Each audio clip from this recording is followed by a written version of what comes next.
What happens when a widower repairs wheelchairs for his neighbors and in return gets a rave party in his garage without permission? What he did next caused a stir throughout the neighborhood and forced her to apologize. Let me tell you something right now, I ain't never asked for drama. I don't even like loud people, loud music, or loud clothes unless it's Sunday and I'm stepping out in my gold tie and my snakeskins. I mind my business, water my grass, fix old people's wheelchairs for free, and make the kind of sweet tea that could bring two enemies to peace talks. So when I say I didn't deserve what happened, trust me, I mean it. I live in a quiet neighborhood in Texas. The kind of place where everybody waves but nobody really talks. Where the mail carrier knows your dog's name but not yours. My house sits on a corner lot with a good-sized garage, one of those wide boys built in the 80s when people still cared about things like space and respect. That garage is my sanctuary. Ain't no sports cars in there, it's just tools, fans, half-fixed lawnmowers, and the smell of transmission fluid and old jazz. And peace. Until Karen came along. Now before you roll your eyes, let me be clear, her name actually is Karen. Not figuratively. Not meme Karen. I'm talking legal name, government ID, bold as brass, Karen Lynn Mills. Blonde, loud, and entitled enough to file a complaint against the wind if it blew the wrong way. She moved into the house across the street last year after her divorce. Rumor has it her ex-husband gave her the house just to get her out of his own. She rolled in with a pearl-white Tesla, 2 yapping designer dogs, and a superiority complex you could see from space. First day she marched over to my fence, not to say hello. Not to bring cookies or ask about garbage pickup schedules. No. She came over to tell me my American flag was wrinkled and should be replaced for aesthetic value. I should have known right then. But I kept it cordial. I'm a man of peace up to a point. A long point, but a point. I kept fixing up scooters and walkers for my older neighbors. Miss Geraldine's hip went out. I built her a cane holder for her porch. Mr. Tyree's motorized chair got stuck at the Walgreens. I fixed it in under an hour. That's who I am. Been that way since my wife passed 5 years ago. Helping folks keeps me grounded. Anyway, let's get to the incident. The real mess. Because all the passive-aggressive notes and side eyes she'd been throwing from across the street didn't prepare me for what came next. It started like any normal Thursday. I had just finished fixing up a power chair for old man Calvin. I brought it back into the garage, wiped my hands off, and poured myself a little lemonade with extra lemon the way my wife used to make it. I sat back in my folding chair, letting the fan blow across my face, Marvin Gaye humming in the background. That's when she showed up. I heard the sound of heels clicking on the driveway like the opening act of a bad play. I looked up and there she was, standing like she owned the concrete she was stepping on. Sunglasses the size of satellite dishes, clipboard in hand, and that signature I know better than you smirk on her face. "Hello, Michael," she said, smiling like a rattlesnake in pearls. "I have a quick favor to ask." Let me pause here. When someone like Karen says a quick favor, what she means is, I'm about to disrespect your entire existence and expect a thank you card after. "I'm hosting a little celebration this Saturday," she continued, ignoring the fact that I hadn't even stood up yet. "It's a theme party. Very tasteful. And I thought your garage would be perfect for the DJ booth." I choked on my lemonade. "I beg your pardon?" She waved her hand like I was being silly.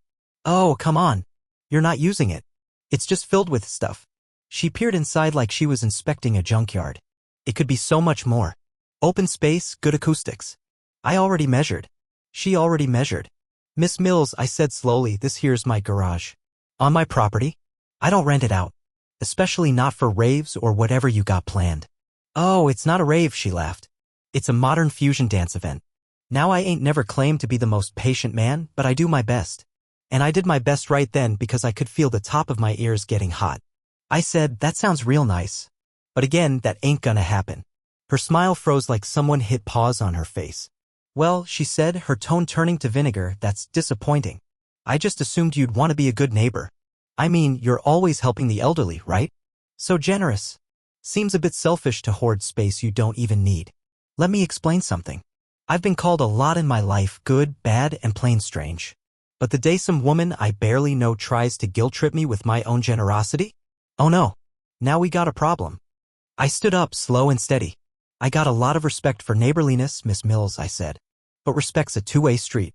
And this garage, this is where I do my work. Real work. Helping real people.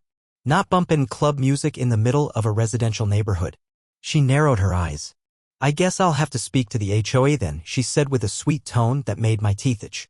You ever had someone threaten you with a smile? That's her whole brand. I didn't even answer. Just turned back to my chair and sat down. Well, the next day, guess who came knocking? Yup, the HOA president, Mr. Darren Caldwell. New guy. Wears loafers with no socks and calls everyone buddy. He showed up like he was doing a wellness check. Mike, hey. Quick thing, he said. We've had a small complaint, just a formality that your garage might be operating as a business without a license. Excuse me? I'm not selling anything, I said. I fix things for neighbors. For free. Always have. Right, he said, scribbling something on his little notepad. Well, it's just, since you have equipment and some folks come by often, it gives the impression. The impression. You know what else gives an impression? A woman claiming my garage like it's a wedding venue. You know what, Darren? I said. You got questions about impressions, go ask the lady across the street who wants to throw a block party in someone else's building. He blinked. Oh, well, I'm sure it's just a misunderstanding. Yeah. Misunderstanding my patience for permission. Later that evening, I went to lock up my garage only to find Karen's little helpers unloading speakers onto my driveway. Not hers, mine. She strutted over in yoga pants and an oversized t-shirt that read Queen Energy. I assumed you changed your mind, she said, like I was the one trespassing. Lady, I said, are you actually okay? Oh, please. You think people are gonna pick your greasy garage over my invitation list? Darren already said I could use the space temporarily. It's for community morale. Community morale. Now see, I don't usually raise my voice, but something in me clicked. I turned, walked into the garage, and shut the door behind me. Locked it. Then went inside my house. And I sat. In silence. That night, I heard bass thumping from my own driveway. Laughter. Glasses clinking. My tools getting moved around like stage props. One of her friends knocked over a walker I had just finished for old Miss Ruby. I looked at that garage, my garage, lit up in neon like a club in Vegas. And I said to myself, enough. What happened next changed everything. You do not want to miss what went down when the music got louder, the night got uglier, and I decided to stop being polite. Stay tuned, it only gets wilder from here. You ever sit in your own house and feel like a stranger? That was me. Sitting in the dark. Back straight, jaw tight, and ears ringing from the bass pounding through my walls. The sound system was shaking my spice rack. I'm serious, my cayenne pepper did a full backflip off the shelf. I hadn't moved in over an hour. Just sat there with a mug of cold coffee in my hand and memories of my wife floating through my head. Mornings in that garage, her laughing at the oil stains on my shirts, our old records playing on the stereo I'd fixed 3 times already. That garage wasn't just bricks and bolts. It was our little temple of peace. And now? Now it looked like Mardi Gras and Coachella had a child and left it on my driveway. I finally stood up and walked to the front window. What I saw made my heart twist. There were at least 40 people dancing on my property. Not Karen's. Mine. My lawn looked like a parking lot. Red plastic cups littered my flower beds. One of those kids couldn't have been more than 22, was using my custom wheelchair ramp as a dance platform. Someone else had opened my tool cabinet and used a torque wrench as a selfie stick. Oh, and the kicker? My American flag was gone. I don't know who took it down or where it went, but that pole was bare. That was the moment something flipped in me. That was the moment I knew this wasn't some silly HOA tiff anymore. This was disrespect on a whole different level. And I don't take well to being disrespected. I stormed out the front door, still in my house slippers. One of Karen's friends, a man in a button-up shirt 2 sizes too small, tried to hand me a beer like I was one of the guests. You made it, old school. Grab a plate. Get off my porch, I said, real calm. He laughed like I was joking. I wasn't. When I got to the garage, I found Karen standing at my workbench, sipping white wine from a fancy glass and holding one of my socket wrenches like it was a decoration. Karen, I said, get out of my garage.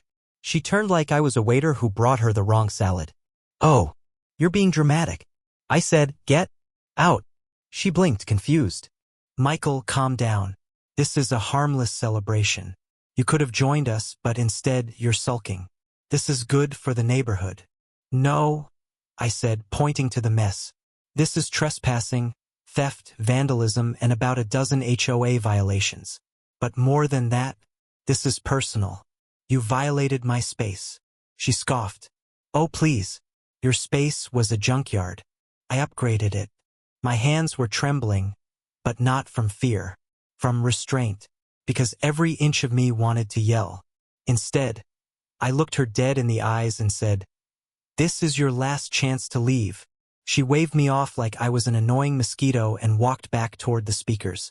I turned, walked back to my house, and opened the cabinet under the stairs. There it was, the old industrial siren from my firefighter days. Still dusty, still loud, and fully operational. I kept it around for emergencies. Never thought this would qualify. Turns out, it did. Now, before I get to the sirens, let me tell you what else happened, because the night was just warming up like cheap chili at a block party. First came the police. Not real police. Karen had hired a couple of those rent-a-cop private security guards, probably through some app. 2 guys with badges that looked like they came out of a Halloween kit. They strolled up to me while I was unplugging the extension cords Karen had snaked into my outlet. One of them tapped his clipboard. "Sir, we've been called in to de-escalate the situation." "The situation?" I said, arching an eyebrow. "You mean the illegal party inside my garage? We were told you're becoming aggressive with guests." Oh, I laughed. I laughed so hard my knees bent. "You see that garage right there?" I pointed. "That's my property. You're standing on my lawn. You don't have jurisdiction here. And unless you got a real badge, I suggest you get off my grass and rethink your life choices." They blinked again, then turned to each other and slowly walked away, muttering something about unpaid overtime. Karen saw it. Oh yeah, she saw it. And that smug face of hers started to crack. Just a little. Not enough. Not yet. Then came the noise complaint. Irony, right? One of the actual neighbors, a quiet lady named Ruth who'd lived 3 doors down for 30 years, finally had enough and called the real cops. Not HOA security. Not Karen's wine buddies. The real ones. 2 cruisers pulled up just after 10:30. I stood on my porch with my arms crossed, waiting to see if the world had lost its mind or if someone would finally do the right thing. The officers stepped out, looked around, and one of them asked, "Who lives here?" I pointed to myself. "Not the lady with the clipboard?" "Nope," I said. "That one's got more clipboards than common sense." I explained everything. The garage, the party, the unauthorized access, the fake security, the flag, all of it. I could see in their faces. They got it. But they also looked tired. You know that face. The "we're not paid enough for this nonsense" face. They told Karen the party needed to shut down. Her reaction? She gasped like someone told her her house had been foreclosed. "But I have guests. I sent invitations. There's charcuterie. Lady, this ain't the Food Network." Eventually, she agreed to start wrapping things up, but not before throwing one last smug look at me and saying, "You've really embarrassed yourself tonight, Michael." "Oh, I'm not finished," I said, and that's when I flipped the switch. See, I had rigged that siren to a remote. Fire station loud. Ear-splitting. Set at a level to wake the dead. And at 11:02 p.m., I pressed the button. The blast hit like a hurricane. People screamed, jumped, dropped their drinks. One guy ran into my rose bush. The speakers started crackling. Someone tripped and pulled down a strand of lights, which in turn knocked over the cooler, which soaked Karen's phone and one of her dog's beds. Karen? She stood frozen in the middle of the garage like her brain had blue-screened. I let it run for exactly 45 seconds. Not one more. Not one less. When the noise stopped, there was silence. Real, honest-to-God silence. For the first time all night. You could have heard a leaf hit the ground. And then, the crowd left. People scrambled, grabbed purses, keys, shoes. You'd think someone yelled, "Free IRS audit." They vanished into Ubers and cars and side streets like roaches when the lights come on. Karen was the last one standing. And for the first time, the very first time, she looked nervous. But let me tell you something. This wasn't over. Not even close. Because what happened next? Oh, baby, this is the turning point. Everything's about to explode. Stay right here. The climax is just around the corner. And you do not want to miss how it all comes crashing down. I'll never forget the next morning. Not because of what I did, but because of what they did next. You'd think after the siren episode, Karen would have curled up in her yoga mat and quietly moved to another zip code. But you're giving her too much credit. Karen wasn't built for retreat. She was built for delusion. I was outside before the sun came up, broom in hand, sweeping red Solo cups off my driveway like a janitor at a failed carnival. There was glitter in my grass, barbecue sauce on my doorknob, and I kid you not, a high heel hanging from my gutter. My garage smelled like cologne, wine, and regrets. While I was trying to get the place back to normal, here comes Mr. Postman, Troy. Now, Troy's been walking the same mail route since Clinton was president, and the man don't talk much. But that morning, he slowed his truck down and gave me a long side glance. "You throw a party, Mike?" he asked, half joking. I just sighed. "No, sir. My garage got stolen." He let out a dry chuckle, nodded like he already knew, and drove off. And that's when I saw it, the HOA newsletter taped to my mailbox. Typed up in bold print, it read, "Due to recent disruptions, all residents are reminded to comply with property use regulations. Hosting large events without prior approval is prohibited. Violations will incur penalties, including potential suspension of HOA privileges and fines." But guess what? They didn't send it to Karen. Nope. Just me. My house. My name on the envelope. That's when I knew this wasn't just about a garage. This was about power. About perception. And about who they think gets to draw the lines. I went to the HOA office that afternoon. I needed answers. Needed clarity. And maybe, just maybe, a little accountability. Karen was already there. In full-on tennis club chic. White sweater tied around her shoulders, sipping something green from a mason jar like she was auditioning for a smoothie commercial.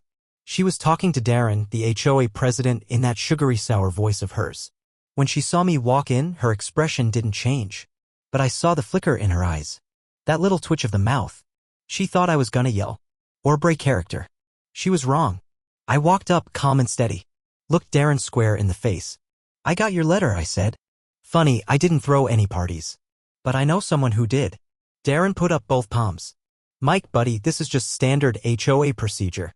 We got a lot of complaints about noise coming from your address, so we had to respond." "You got complaints?" I raised an eyebrow. "From who? The people invited without my permission? The ones using my outlet to charge their phones?" Karen cut in, smiling like she was doing me a favor. "Michael, I think you're overreacting. You never put up a no trespassing sign. And technically, that driveway is partially common property per HOA guidelines." "Say that one more time," I said, stepping forward. "Tell me again how you think it's okay to break into someone's garage because I didn't hang a sign." Darren stepped between us. "Let's stay civil, folks."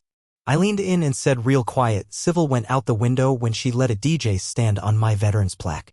I didn't get justice that day. You knew that already. What I got was a warning. HOA said they'd look into it, but they also said I needed to cease any behavior that might escalate tension with other residents. Me, the man who had his garage stolen, his tools rummaged through, and his peace destroyed. They told me to be careful. So I was. Just not in the way they expected. I went home and pulled out my old fire captain's notebook. The one I kept tucked in the back of the closet. It wasn't just memories, it was plans. Codes. Wiring diagrams. Safety protocols. And in the very back, schematics for a system I'd never installed. Until now. I spent the next 3 days turning that garage into a fortress. Not out of spite. Not out of anger. Out of something deeper, self-respect. Motion sensors. Light alarms. Steel locks. Security cams rigged directly to a local backup server and my nephew's iPad in Michigan. Oh, and a custom-installed voice system triggered by movement near the tool bench. Voice said, "You are trespassing. The owner of this property has been notified. Please leave immediately." The voice? Mine. Deep. Steady. Unapologetic. And just to be clear, I didn't tell a soul what I was doing. Not my neighbors. Not the HOA. Not Karen. Let them sleep on it. A few nights later, I heard a familiar sound outside. Low music. Laughter. That telltale click of party shoes on pavement. I peeked out the blinds. Karen was hosting again, this time on her driveway just across the street. Folding chairs, string lights, wine glasses, the whole thing. But here's the part that got me. She was using a generator. She didn't plug anything into her house. She rented a big old gas-powered beast from the hardware store, loud as a lawnmower and puffing smoke like a chimney. She was avoiding my outlet. Finally learning, I guess. But then, I saw her guests wandering. One woman in heels started strolling across the street toward my yard, pointing at my garden lights like they were decorations. That's when the motion light flipped on. Full blast. And then, my voice. "You are trespassing. The owner of this property has been notified. Please leave immediately. The woman froze like a deer in bright Texas daylight. Her drink nearly spilled. She spun around so fast, her shawl caught on the fence post. Karen saw it, and for the first time ever I saw her cheeks go red. Oh, she was mad. But you know what else? She was embarrassed. Embarrassed in front of her wine and cheese crew. Embarrassed that she no longer controlled the narrative. She didn't come over that night. Didn't send a text. Didn't file a complaint. She just went inside. Early. But before you think it ended there, oh no. Because that embarrassment? That was just the fuel. And what happened after that? Let's just say, the HOA picked the wrong man to try and silence. This is the moment it all turned. The pressure, the silence, the power play, it all came to a head. But don't even think about blinking now. You haven't seen what happens when justice hits the gas. Stay tuned, the final chapter will leave no stone unturned. A week passed. No letters. No clipboard knocks. No Karen sightings. You'd think it was all over. But I know people like her. They don't disappear. They recalculate. I kept my garage shut tight. Not from fear, from wisdom. I'd seen what happened when I left it open. I'd seen what happened when I let it become public property. No more. During that week, I got visits. More than usual. Mr. Tyree came by with a pound cake. Miss Geraldine stopped over with a bag of tomatoes. Even quiet Ruth from 3 houses down waved from her porch like she was proud of me. I didn't need them to say it. I could see it in their eyes. You did what we all wanted to do. You stood up. It felt good. Not prideful. Not arrogant. Just solid. But the peace didn't last. Because come Friday afternoon I got a call. From the city inspection office. Apparently, someone had filed a formal concern about my property being used for commercial activity without a license. Same song. Different verse. The woman on the phone was polite but firm. We've received multiple complaints that your garage is operating as a repair service. We'll need to schedule an inspection. I asked her who filed the complaint. She said it was anonymous. But we both knew. That night, I sat in my chair out back, cup of mint tea in hand, and stared at the stars. I thought about all the years I'd spent keeping to myself. All the times I fixed something for free. All the times I gave people second chances. And somehow, the one time I said no, the one time I claimed my space, I became the villain. But I also realized something else. I wasn't just dealing with Karen. I was dealing with a system that didn't expect men like me to fight back. A system that smiled in your face while handing someone else the microphone. A system that said be the bigger person but never told them to be better neighbors. And once I saw it, I couldn't unsee it. So I made a decision. I wasn't going to wait for permission anymore. I was going to put my name on what I built. Literally.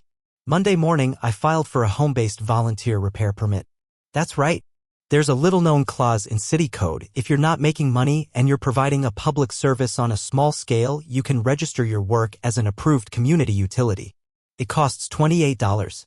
Takes about 90 minutes. And once it's approved, it's as legal as a lemonade stand. And oh, I didn't stop there. I also reached out to Veterans for Community Access, a local nonprofit I'd volunteered with years back. Told them what I'd been doing. Told them about the garage, the repairs, the people I'd helped. I didn't dramatize it. Just gave them the facts. They sent a photographer. Took some pictures. Asked a few questions. Said they'd get back to me. I didn't know what they planned to do with it. I wasn't trying to go viral or be on TV. I just wanted documentation. Just wanted the truth on paper before someone else tried to rewrite it. 2 weeks later, something wild happened. I got a big envelope in the mail. Inside was a laminated certificate, gold seal, and everything. It read, Certified Community Volunteer Workshop Michael T. Sanders. In recognition of outstanding service, equipment donations, and mechanical repair work performed free of charge for elderly and disabled residents of Eastwood Briar HOA District, 2017 to 2024. Signed by the mayor. And underneath? A $1,000 donation check to upgrade my garage with the city's blessing. Now I know what you're thinking, that must have shut Karen up for good. Almost. Because the same day that envelope arrived, I stepped outside and found her standing on my driveway. No clipboard this time. No sunglasses. No smile. She looked like she hadn't slept. Her posture was stiff. Hands tight around her designer tote bag. Her eyes flicked to the garage. Then back to me. I heard, she said. I didn't say a word. Just let her talk. That article, the veterans group posted it. Everyone saw it. She cleared her throat. They shared the link in the HOA forum. Still I said nothing. Let her keep dancing. There's a petition now. Some residents want to rename the community center garage after you. I arched a brow. The same folks who threatened to fine me? She winced. Some people misunderstood. You weren't clear about what you were doing. I let out a slow breath. Karen, I was clear. You just didn't listen. Or maybe you didn't think you needed to. She didn't argue. Then, and I swear, the wind actually paused to hear it. She said, I was wrong. I blinked. You're a better neighbor than I've been, she added, eyes low. And for a second, just a second, she looked human. Tired. Small. Not the queen of code enforcement. Just someone who got caught in her own mess.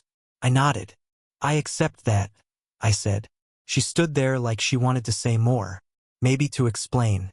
Maybe to ask forgiveness. But I wasn't her priest. I wasn't her life coach. I was just a man trying to keep his peace. After a few seconds, she turned and walked away. Not defeated. Not humiliated. Just quieter. And you know what? That was enough. Weeks went by. No more parties. No more threats. No more letters. HOA sent me a formal apology. Darren resigned. Though folks say he was nudged. Karen stopped parking her Tesla half an inch from my mailbox. I even caught her waving at Miss Geraldine one morning. I don't know if she changed. People don't change overnight. But maybe, just maybe, she learned what happens when you cross the wrong neighbor. And as for me, I got back to work. That garage, it's open again. To the right people. No more dance floors. No more wine glasses on my drill press. Just socket wrenches, gospel music on the speaker, and a community that remembers who stood up when nobody else did. See, justice don't always come with handcuffs or headlines. Sometimes, it shows up with a certificate, a handshake, and the quiet respect of folks who finally saw you. Not for what they assumed, but for what you really are.